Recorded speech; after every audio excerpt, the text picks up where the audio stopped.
ကျွန်တော်ဗီဒီယိုကိုကြည့်ရှုအားပေးနေကြတဲ့တငယ်ချင်းများလုံးစာလေးဆိုပါTuya Plus YouTube channel မှာထပ်မံတစ်ခါကြိုဆိုပါတယ်ကျွန်တော်အခုရောက်ရှိနေတဲ့နေရာကတော့ Australia နိုင်ငံ Tasmania ပြည်နယ်ရဲ့တောင်ပိုင်းမှာရှိတဲ့ Bruny Island လို့ခေါ်တဲ့ကျွန်းတစ်စက်လေးပဲဖြစ်ပါတယ်ဒီကျွန်းကိုလာမယ်ဆိုလို့ရှိရင်ကားလိုပါတယ်ကိုယ်ပိုင်ကားမောင်းပြီးတော့လာရမှာဖြစ်ပါတယ်ဘတ်ကားတွေပါတယ်ကြတယ်နဲ့လာလို့မရပါဘူးကျွန်တော်လည်းဒီကျွန်တော်တစ်ခါမှမရဘူးသေးတော့ကွာအဲ့ဒါဒီတကယ်ချင်း3ယောက်ကအဲ့လိုကျွန်တော်ကိုခေါ်လာတာဒီကျွန်းရဲ့ထူးခြားချက်ကဆိုလို့ရှိရင်ဒီအဲ့လိုကြောက်တုံးတွေမျိုးတွေပြီးလို့ရှိရင်ဒီထူးခြားတဲ့သတ္တဝါတွေပေါ့အဲ့လိုကျွန်းရဲ့ပတ်ဝန်းကျင်မှာဆိုလို့ရှိရင်ဒီပင်ကွင်းငှက်လေးတွေရှိတာပေါ့ကွာအဲ့လိုတိုက်ထူးခြားတယ်ကွာဟိုအပေါ်မှာရှိတဲ့ကျွန်တော်တို့ဒီမျောစင်ကိုအဲ့လိုတွားတက်မဲ့ဒီခုနမြင်နေရတဲ့ဒီလကားတွေပေါ့အဲ့လိုကျွန်တော်တို့ဒီမျောစင်ကိုတွားကြည့်မှာပေါ့ကွာအမှာ Bruny Island neck ကဲတက်မယ်ကွာတက်မယ်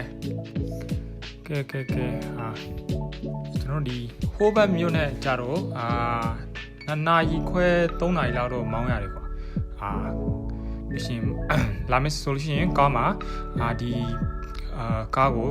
ကျွမ်းကျင်မောင်းတတ်ဖို့လိုတယ်ကွာဒီဘက်ဒီမှာကြတော့အဲ့လိုပေါ့ဒီကျွန်းရဲ့လေးဘက်လေးစီအကုန်ပင်လေကြီးပေါ့ကွာဒီ Antarctic Ocean ဆိုတဲ့ Antarctic သမုဒ္ဒရာကြီးရဲ့နီးတယ်ပေါ့အဲ့ဒီသမုဒ္ဒရာကြီးမှာပေါ့ဒီပြီးရှင်ဒီလေရရမ်းတိုက်တော့ကွာတွေ့တဲ့အတိုင်းပါပဲကျွန်တော်တို့စပင်တွေကလည်းအကုန်လုံးဟိုလိုဒီလိုဖြစ်ကုန်တာပေါ့တိုက်ပြီးတော့မမြင်ပါဘူးကွာဒီတွေ့လားနောက်9မိနစ်လောက်ပဲတက်ရတယ်9မိနစ်လောက်တက်လို့ရှိရင်ရောက်သွားပြီတကယ်ကျွန်တော်အားလုံးကိုလည်းကျွန်တော်ဒီ Bruny Island ကိုဖိုက်ကိုခြင်းပါတယ်ကြည့်ရှုအားပေးတဲ့တကယ်ချင်းများလုံးလည်းနေကောင်းကြပါစေလို့အကုန်လုံးဒီမှာကျွန်တော်ရမ်းကိုအေးလုံးလို့ကွာတိုက်ပြီးတော့အချင်းရလဲအဲ့လို10မိနစ်15မိနစ်လောက်ပဲ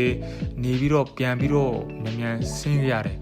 ဒါမှမဟုတ်အကုန်လုံးကရမ်းပြီးရှင်အေးလို့ကျေးဇူးတင်ပါတယ်